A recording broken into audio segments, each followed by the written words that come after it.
Good morning बच्चों। कल हमने आपको समष्टि अर्थशास्त्र में इकाई 8 में सरकारी बजट और अर्थव्यवस्था के बारे में बताया था। आज हम वीडियो 2 में उसके आगे से बताने जा रहे हैं। तो वीडियो 2 में आप पूंजीगत प्राप्तियों के बारे में जानकारी हम देंगे। पूंजीगत प्राप्तियाँ वे मौद्रिक प्राप्तियाँ हैं जिनमें निम्नलिखित दो विशेषताएं पाई जाती हैं। इन प्राप्तियों से सरकार की देयता उत्पन्न होती है, जैसे ऋण देयता।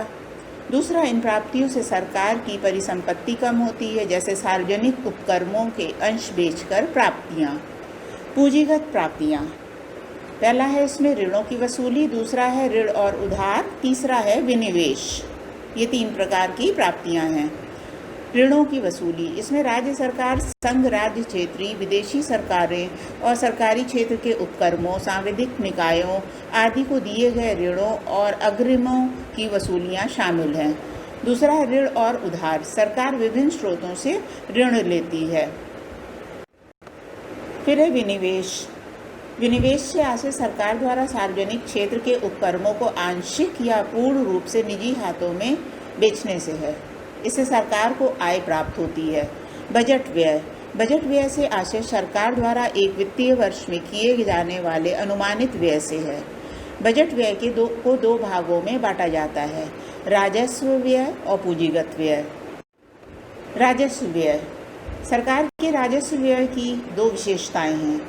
राजस्व व्यय, पहला है राजस्व व्यय सरकार के लिए परिसंपत्तियों का निर्माण नहीं करते हैं।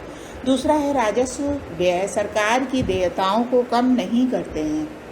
राजस्व व्यय के अंतर्गत कुछ चीज़ें सम्मिलित हैं, जैसे केंद्रीय योजना में राज्य और संघ शासित राज्यों को योजनाओं के लिए सहायता। राजस्व व्यय के अंदर जो व्यय होने वाली मदें हैं उसमें है रक्षा पे खर्च किया जाता है, रक्षा व्यय, ब्याज की अदायगी की जाती है। तीसरा है राज्य और संघ शासित क्षेत्रों को अनुदान दिया जाता है। फिर किसी राज्य को आर्थिक सहायता देनी है तो इसी में से की जाती है। आर्थिक सेवाएं हैं, वेतन का भुगतान भी इसी के अंतर्गत आता है। शिक्षा और स्वास्थ्य सेवाएं इसके अंतर्गत आती हैं। परिवार कल्याण और बाढ़ नियंत्रण या ग्राम विकास जो भी हो, तो सब राजस्व व्यय के अंतर्गत जो है इसका खर्चा सम्मिलित है। नेक्स्ट आता है पूंजीगत व्यय। सरकार के पूंजीगत व्यय की 2 विशेषताएं हैं। पूंजीगत व्यय सरकार के लिए परिसंपत्तियों का निर्माण करते हैं। पूंजीगत व्यय सरकार की देयता को कम करते हैं।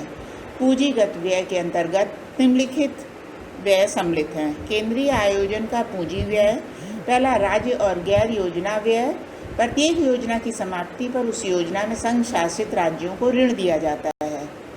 सार्वजनिक व्यय के अन्य प्रकार निम्नलिखित हैं। पहला विकासात्मक और गैर विकासात्मक व्यय, जो विकास के कार्यों पे होता है और गैर विकास कार्यों पे जो व्यय होता है वो सार्वजनिक व्यय है। दूसरा योजना व्यय और गैर योजना व्यय। तो बच्चों आपके जो है बुक में 30% रेड्यूस सिलेबस में कुछ चीज़ें कम कर दी गई हैं और जितनी चीज़ें इंक्लूडेड हैं वो मैंने इस वीडियो 2 में इंक्लूड की हैं और आशा करते हैं कि आपको दोनों वीडियो समझ में आया होगा। इसके बाद हम इस चैप्टर के क्वेश्चन आंसर आपको देंगे।